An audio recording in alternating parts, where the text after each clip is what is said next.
Hey guys, welcome back to my channel. In today's video, I'm going to be doing a few things. The first thing I'm going to be doing is infusing oil with rhubarb root powder. And the reason why I'm doing that is because I want to make a salve with that infused oil. And because I want to make that salve today, I'm going to be doing a hot infusion. And the way I do that is I add my rhubarb root into a mason jar filled with the oil, and I'm gonna put it on my stovetop and let it cook for at least 2 hours. It's pretty simple to infuse oils. You can do it that way, or you can do it the cold method way, and that's just putting the botanical into the oil and letting that sit for 6 weeks or more, or like a month or more.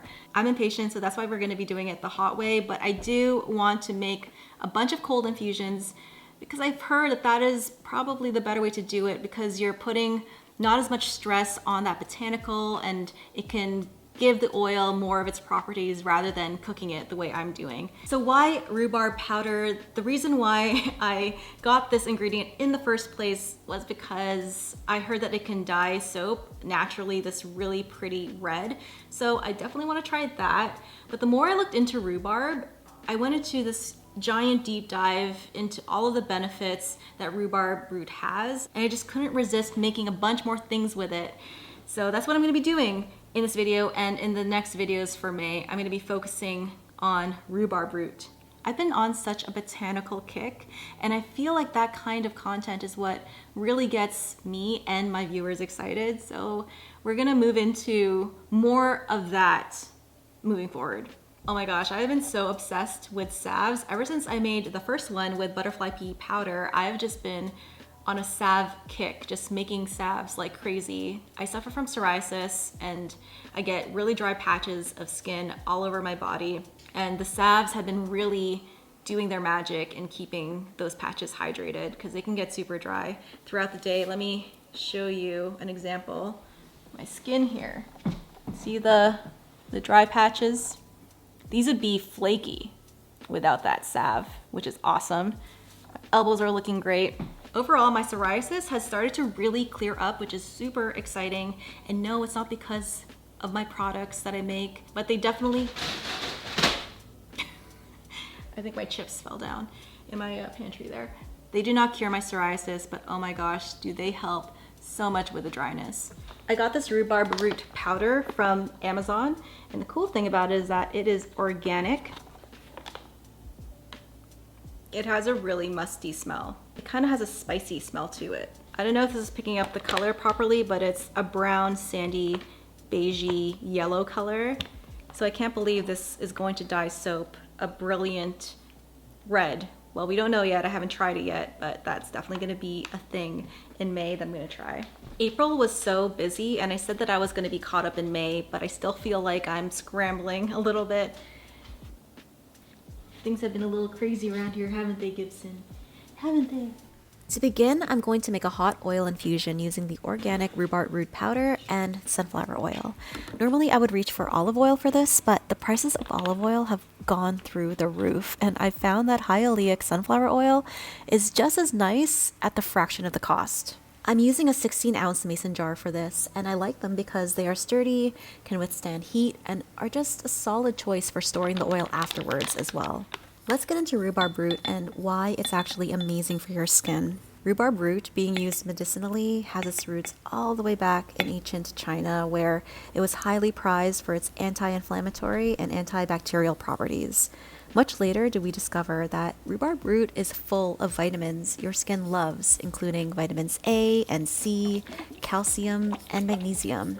I can go into so much more about rhubarb root, but I want to keep this video short, so I won't. But if you want to learn a bit more about the science behind why rhubarb root is great for your skin, down to the molecules, then you can find an article on my Patreon. I actually ended up infusing this for 6 hours, and I've allowed it to cool to room temperature overnight. So now the next step is to strain this so that we can get this amazing infused oil without all the powdery bits that are floating around in it, and then use it to make our salve. You'll want to strain your oil infusion so that you get just the oil and none of the clumps and bits of the botanical. I'm using a cheesecloth here, which you can get anywhere. You can get it on Amazon or even at your local grocery store. And from here, you can store your infusion in a shelf or a cupboard or just use it right away.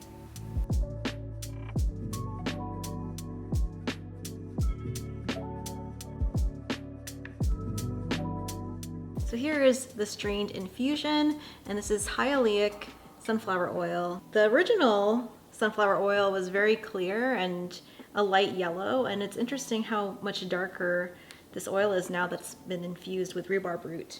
Don't forget to label your jars with not just what's inside of the jar, but also the date, so that you know exactly when you made the oil, so that you know whether or not it's still good. Look at all that leftover junk. I wonder if there's any uses for the leftover botanical. Let me know in the comments if you have any suggestions. Oh, I have a message. So the way I'm going to turn this oil into a gel is by using nature sap, which I have in this beaker right here with a little bit of water. And nature sap is a pretty cool ingredient. All you have to do to turn this oil into a gel is to add the oil to the nature sap a little bit at a time. The first thing I'm going to do is to add some of this infused oil to a little bit of hemp seed oil and isopropyl myristate. And now I'm going to add these oils into the nature sap a little bit at a time. Just going to add it in here. And then I'm going to start to stir it. After a while, it's going to start to thicken and become a little bit more opaque, kind of milky in appearance. At this point, you can start mixing with a mixer. I like to use this little guy over here, this frother. And as he's spinning and mixing, I'm going to add more oil a little bit at a time.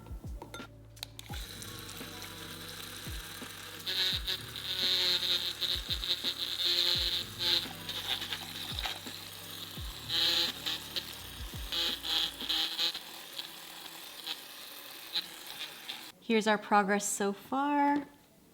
The salve has thickened somewhat and is now this really light yellow color. This is how much more we have left. We're still adding in oils just a little bit at a time. This definitely requires some patience, but it's going a little bit faster now.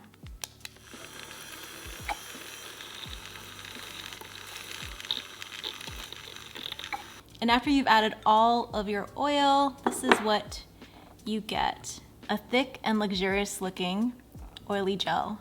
When you work with nature sap in higher percentages, your mixture is going to be a little bit thinner. If you guys remember the salve I made the last time I worked with nature sap, it was quite thick, almost like a hair gel consistency. This is a lot more fluid. So that's something to keep in mind, that if you want your formula to be a little bit softer, a little bit more fluid, then you'll want to use more nature sap versus less nature sap. And in this tiny little beaker, there is some essential oil. I'm using helichrysum and a little bit of vitamin E oil. That's going to be the last bit of ingredient that I'm going to add to my salve. So I'm just going to pour this in.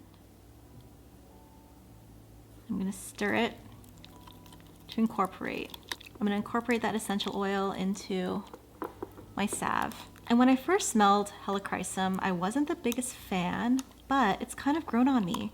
The reason why I chose helichrysum as the essential oil for this salve is because the last time I featured it on my channel, even though I didn't speak very highly about the smell, I got flooded with comments about all of the properties, the amazing properties that helichrysum essential oil has.